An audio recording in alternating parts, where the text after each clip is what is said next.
எங்களுடன் ஸ்டாலின்ல அப்ளை பண்ணி நான் வந்து அதுக்கான நோட்ஸ் வாங்கியிருக்கேன் சார். நான் நீங்க ஆபீஸ்ல இருந்தா வந்து எனக்கு வந்து வெரிஃபிகேஷன்லாம் பண்ணிட்டு போயிருக்காங்க அப்படின்னு சொன்னேன். எந்த வித ரெஸ்பான்ஸும் எனக்கு இங்க கொடுக்க மாட்டேன்றாங்க. ஏன் சார் கடையை அடிச்சு நொறுக்கணும்?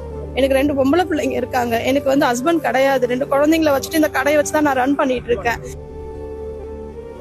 உங்களுடன் ஸ்டாலின் திட்டத்தின் மூலம் கொடுக்கப்பட்ட கடைகளை எல்லாவற்றையும் அடித்து நொறுக்கியுள்ளது அப்பா ஸ்டாலின் அரசு. சென்னையில் KK நகர் பகுதியில் தள்ளுவண்டி வைத்து நடத்தி வந்த பெண் ஒருவரின் கடையை முறையற்ற கடை என்று சொல்லி அடித்து உடைத்திருக்கிறார்கள் சென்னை மாநகராட்சியை சேர்ந்த அதிகாரிகள். இப்படிப்பட்ட கொடுங்கோல் ஆட்சி தொடர வேண்டுமா? அன்னைக்கு வந்து வெரிஃபிகேஷன் வரும்போது இந்த கார்பரேஷன்ல இருந்து அத்தனை வாட்டி எனக்கு கால் பண்ணாங்க சார். கடையாண்ட வாங்க சம்பந்தப்பட்ட லொகேஷன்ல வச்சுதான் சார் வெரிஃபிகேஷன் பண்ணாங்க. இந்த கடை அங்க வைக்க ரூல்ஸ் இல்லைன்னு சொன்னாங்கன்னா அன்னைக்கு வெரிஃபிகேஷன் பண்ணும்போதே சொல்லிருக்கலாம்ல சார், இந்த கடை அங்க வைக்க எனக்கு ரூல்ஸ் கிடையாது, உங்களுக்கு நீங்க கடையை எடுங்க அப்படின்னு சொன்னா நான் எடுத்திருப்பேன்ல சார். ஏன் சார் அது அவங்க அன்னைக்கு ஓகே சொல்லதான் சார் நாங்க அங்க வச்சிருந்தோம். அப்ப எதுக்கு சார் உங்களுடன் ஸ்டாலின்றதுக்கு இந்த லொகேஷன்லாம் நான் சொல்லி தானே சார் நான் ஃபார்ம் அப்ளை பண்ணேன் நானு. சரி கடையை கொண்டு போனீங்க, எதுக்கு சார் உடைக்கணும் கடையை? நீங்க உடைச்சிட்டீங்க, நாளைக்கு அந்த கடையை எனக்கு நீங்க திருப்பி தர முடியுமா? நீங்க 5000 ரூபாய் கேக்குறீங்க, 5000 ரூபாய் நான் கொடுக்குறேன் சார், என் கடையை திருப்பி கொடுங்க சார்.